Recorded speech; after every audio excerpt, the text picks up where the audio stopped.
नमस्कार दोस्तों, स्वागत है मेरे YouTube चैनल प्राचू हिस्टोरिकल्स में।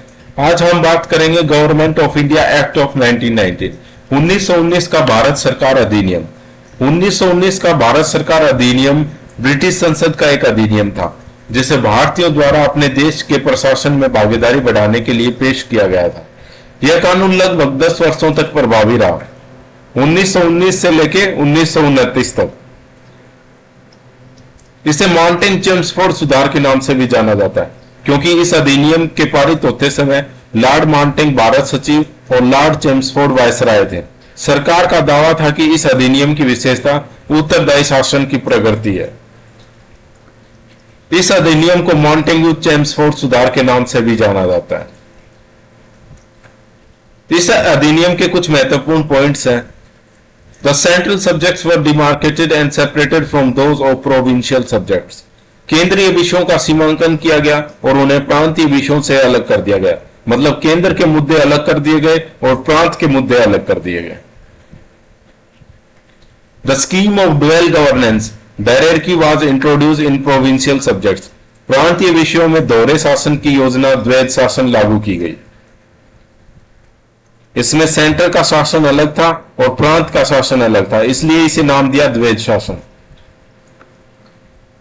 Under directory system the provincial subjects were divided into two part, transferred and reserved. On reserve subjects governor was not responsible to legislative council. द्वैध शासन प्रणाली के अंतर्गत प्रांतीय विषयों को दो भागों में विभाजित किया, स्थानांतरित और आरक्षित। आरक्षित विषयों पर राज्यपाल विधान परिषद के प्रति उत्तरदायी नहीं था। The act introduce for the first time bicameralism at centre.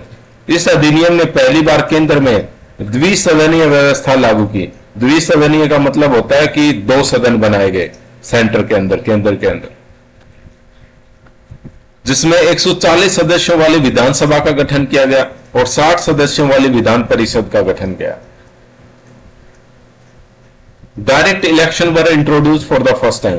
पहली बार प्रत्यक्ष चुनाव की शुरुआत की गई। प्रत्यक्ष चुनाव का मतलब है कि लोग अपने नेता को डायरेक्टली चुन सकते थे और वही नेता संसद के अंदर बैठता था।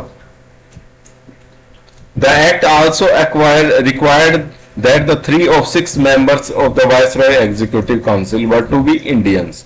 इस अधिनियम के तहत यह आवश्यक कर दिया गया कि वायसराय की कार्यकारी परिषद के अंदर 6 में से 3 सदस्य भारतीय होंगे ही होंगे। The act provided for establishment of public service commission for recruiting civil servants. इस अधिनियम में सिविल सेवकों की भर्ती के लिए एक लोक सेवा आयोग का गठन किया गया। यही 1919 का गवर्नमेंट एक्ट था। Thank you for watching my YouTube channel Prachu historicals. आशा करता हूं कि आपको यह वीडियो पसंद आया होगा। Please like and subscribe this channel.